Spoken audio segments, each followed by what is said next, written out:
ब्रह्मपुत्र नदी, जिसे भारत की सबसे बड़ी नदी होने का तमगा मिला हुआ है। और यही वो नदी है दोस्तों, जो चीन और भारत के बीच एक नई कहानी की गवाह बनने वाली है। लिहाजा दोस्तों, इस वीडियो को पूरा देखिए, क्योंकि जो हम बताने वाले हैं आप उस पर गर्व किए बिना नहीं रह सकते हैं। दोस्तों, क्या आप लोगों को पता है कि इस एक नदी को 3 नाम से जाना जाता है? साउदर्न तिब्बत में ब्रह्मपुत्र नदी को यारलुंग तसांगपो भी कहा जाता है। ये कैलाश पर्वत और मानसरोवर झील से साउथ वेस्ट में स्थित तमलुंग त्सो झील से होते हुए निकलती है। तिब्बत से होते हुए ये भारत के अरुणाचल प्रदेश में चली जाती है। यहाँ इसे सियांग नदी के नाम से जाना जाता है। यही नदी आगे चलकर और चौड़ी हो जाती है, तब इसका नाम ब्रह्मपुत्र हो जाता है। यूं तो ये नदी चीन और भारत दोनों में बहती है, लेकिन चीन बरसों से इसके पानी पर अपना अधिकार जता रहा है।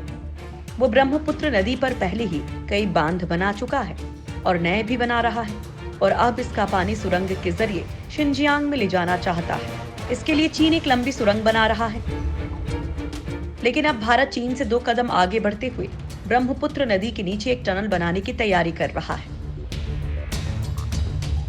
चीन से तनाव के बीच अब केंद्र की मोदी सरकार ब्रह्मपुत्र नदी के नीचे 14 किलोमीटर लंबी सुरंग बनाने की तैयारी कर रही है। इस सुरंग के जरिए अरुणाचल प्रदेश की कनेक्टिविटी देश के अन्य हिस्सों से और मजबूत हो जाएगी और किसी भी हालत में सेना आसानी से बॉर्डर के इलाकों तक साजो सामान पहुंचा सकेगी। इस प्रोजेक्ट को सामरिक नजर से काफी अहम माना जा रहा है। भारत बनाएगा ब्रह्मपुत्र नदी में अंडर वाटर टनल। पूर्वी लद्दाख में चीनी सैनिकों से हिंसक झड़प के बाद केंद्र की मोदी सरकार सामरिक लिहाज से हर साजो सामान जुटाने में लगी है। इस कड़ी में केंद्र सरकार ने ब्रह्मपुत्र नदी के नीचे 14 किलोमीटर लंबी देश की पहली अंडर वाटर सुरंग को मंजूरी दे दी है। खास बात यह है कि देश में नदी के नीचे बनने वाली ये पहली सुरंग पूर्वी चीन के ताइहू झील के नीचे बन रही सुरंग से ज्यादा लंबी होगी।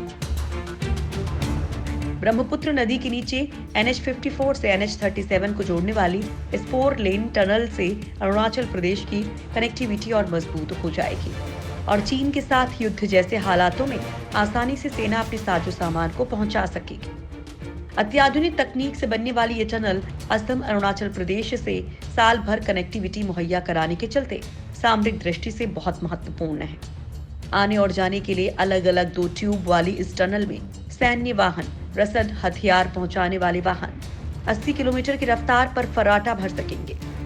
इस खास सुरंग को ब्रह्मपुत्र नदी के नीचे गोहपुर से नुमालीगढ़ तक बनाया जाएगा। अगर सब कुछ ठीक रहा तो इस साल के अंत तक इसका काम भी शुरू हो जाएगा। National highways and infrastructure development corporation ने अमेरिका की एक कंपनी के साथ इस परियोजना पर काम शुरू किया है। प्रोजेक्ट के पूरा होने के बाद ये टनल ऐसी पहली सुरंग होगी जिसे नदी के नीचे बनाया जाएगा। इस योजना की विस्तृत रिपोर्ट बनना अभी बाकी है। हालांकि एक मैप सर्वे कर बना लिया गया है। एक अधिकारी की माने तो सुरंग बनाना संभव है और हमारे पास रिवरबेड के 20 से 30 मीटर या उससे भी ज्यादा की गहराई तक सुरंग निर्माण करने की क्षमता है। चीनी सुरंग से ज्यादा एडवांस होगी ये सुरंग।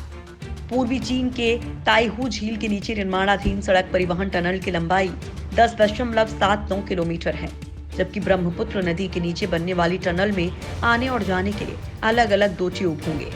बीच में ये दोनों ट्यूब आपस में जुड़े होंगे। टनल के भीतर पानी नहीं घुसे, इसके लिए कई सुरक्षा चक्र बनाए जाएंगे। टनल में ताजी हवा के लिए ventilation system, fire fighting, railing युक्त फुटपाथ, ड्रेनेज सिस्टम, रोशनी, इमरजेंसी एग्जिट जैसी सुविधाएं मौजूद होंगी। इस टनल में पहली बार क्रश बैरियर लगाए जाएंगे। इसकी मदद से तेज रफ्तार में दौड़ने वाले वाहन दुर्घटना के बाद पलटने की बजाय क्रैश बैरियर से टकराकर सड़क पर आ जाएंगे। ब्रह्मपुत्र की धार मोड़ने के लिए सुरंग बना रहा है चीन। दरअसल 2017 के अक्टूबर महीने में खबर आई थी कि चीन ब्रह्मपुत्र नदी की धार मोड़ने के लिए सुरंग बना रहा है। चीनी इंजीनियर उस तकनीक का परीक्षण भी कर रहे हैं, जिसकी मदद से 1000 किलोमीटर लंबी सुरंग की मदद से ब्रह्मपुत्र नदी का पानी झिनजियांग तक पहुंचाया जाएगा। ये जानकारी खुद चीनी मीडिया ने दी थी। हांगकांग से प्रकाशित साउथ चाइना मॉर्निंग पोस्ट में प्रकाशित रिपोर्ट में कहा गया था कि पर्यावरणविदों ने झिनजियांग के हालात अमेरिका की कैलिफोर्निया जैसे होने की आशंका जताई है।